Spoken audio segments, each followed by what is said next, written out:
एक और धन्य दिन की कामना करते हुए हम प्रभु परमेश्वर को धन्यवाद देना चाहते हैं, जिन्होंने मुझे एक बार फिर से अपने श्रोतागणों के सामने उपस्थित होने का अवसर दिया। आइए हम सार्थक जीवन की ओर बढ़ते हुए एक और भागों को मनन करेंगे और हम लोग मत्ती रचित सुसमाचार उसका 25 अध्याय और उसका 16, 17, 18 पद को हम लोग मनन करते हैं। आइए हम आपके लिए पढ़ते हैं। तब जिसको 5 तोड़े मिले थे उसने तुरंत जाकर उनसे लेन देन किया और 5 तोड़े और कमाए। इसी रीति से जिसको 2 मिले थे उसने भी 2 और कमाए। 18 पद, परंतु जिसको 1 मिला था उसने जाकर मिट्टी खोदी और अपने स्वामी के रुपयों को छिपा दिए। परमेश्वर इस वचन के पढ़े और सुने जाने पर हम सबको आशीष दे। विशेष करके जब हम इन तोड़ों के विषय में जब मनन कर रहे हैं तो यहाँ पर हम उन तोड़ों को एक प्रतिभा के रूप में हम देख सकते हैं। परमेश्वर ने जिसे 5 प्रतिभाएं दिया, वह 16 पद में हम देखते हैं कि उसने बिना देर किए, बिना समय गंवाए वह जाकर के उन 5 प्रतिभाओं को उपयोग में लाया और 5 प्रतिभा और वह कमाया।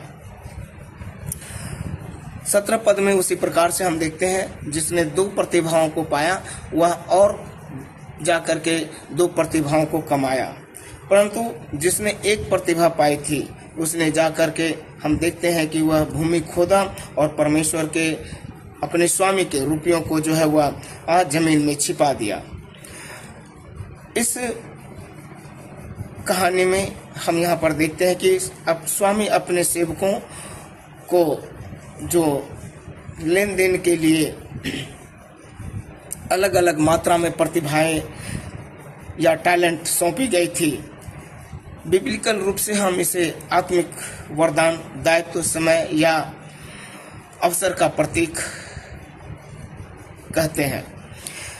इस सेवकाई को और तत्परता को हम देखते हैं कि 16 पद में वह तुरंत जाकर के लेन देन करके वह बिना देर कमाए उन साधनों का संसाधनों को उपयोग किया।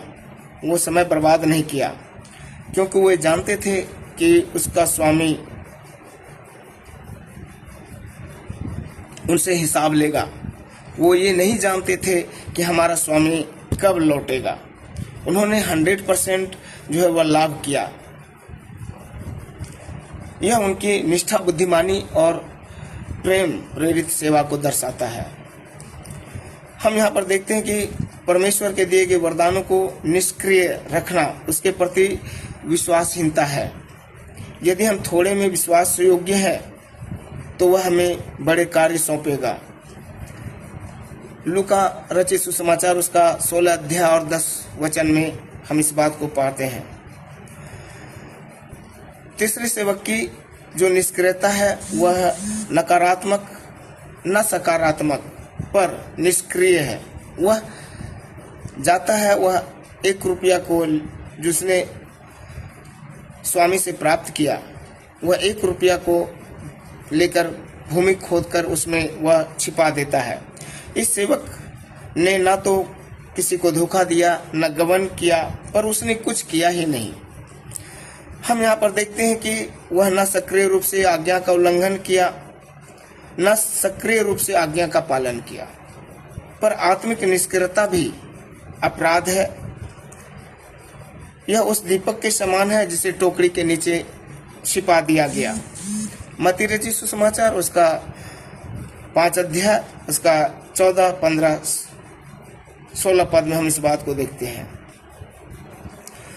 जब हम देखते हैं उसका 25 पद में हम वहां पर पढ़ते हैं, वहां पर लिखा है 25 पद में इस प्रकार से, इसलिए मैं डर गया था और जाकर तेरा तोड़ा मिट्टी में छिपा दिया। देख, जो तेरा है वह यह है। हम यहाँ पर देखते हैं कि वह डर के मारे जो है उसको छिपा दिया था। उस दिए गए तोड़े का उपयोग में उसको नहीं किया था। लेकिन हम देखते हैं कि वो सेवक के जीवन में परमेश्वर का जो डर है, भय है, इस बात को सिर्फ उसने देखा। लेकिन उन्होंने परमेश्वर की दया और उसके प्रेरणा को नहीं, उनके प्रेम को नहीं देखा। उसने स्वामी की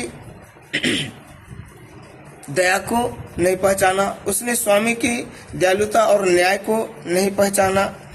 ये आत्मिक सत्य है। जब हम परमेश्वर की सेवा प्रेम से नहीं करते हैं तो डर हमारे फैसलों को बांध देता है।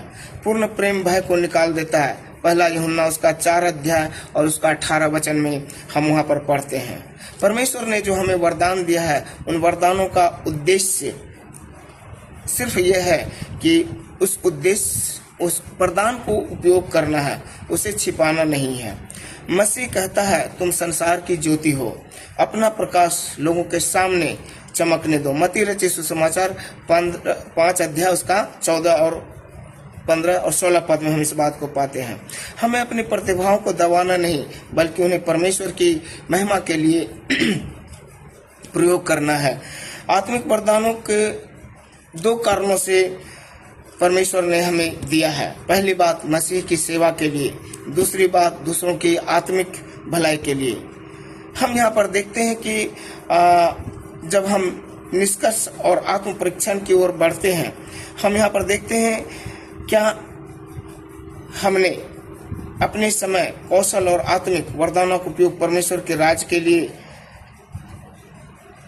किया है या कर रहे हैं। कहीं ऐसा तो नहीं कि किसी भय या आलस्य के कारण अपने स्वामी की ओर से पाया हुआ अपने एक प्रतिभा को जमीन में गाड़ रखे हैं। अगर ऐसा है तो हमें एक छोटा प्रार्थना करने की जरूरत है। हे प्रभु, तूने मुझे जो कुछ दिया है, मैं उसे केवल संभालने नहीं, बढ़ाने की इच्छा रखता हूँ।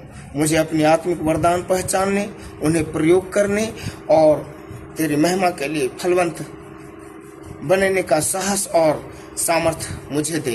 आमीन। जब हम पहले कुरिन्थी उसका 10 अध्याय और उसका 31 पद में हम वहां पर देखते हैं, जो कुछ करो परमेश्वर की महिमा के लिए करो। याकूब 1:17 में लिखा है, क्योंकि हर एक वरदान ऊपर से आता है। परमेश्वर आज का मनन के ऊपर हम सबको सार्थक जीवन की ओर बढ़ने के लिए सहायता करे। मैं यहाँ पर एक और धन्य दिन की कामना करते हुए आप सबों को फिर से जय मसीह कहते हैं। कृपया आज का संदेश को लाइक करें, शेयर करें, ताकि लोगों तक यह संदेश पहुंच सके, और इस सेवकाई के लिए आप प्रार्थना जरूर करें। धन्यवाद। जय मसीह सबको।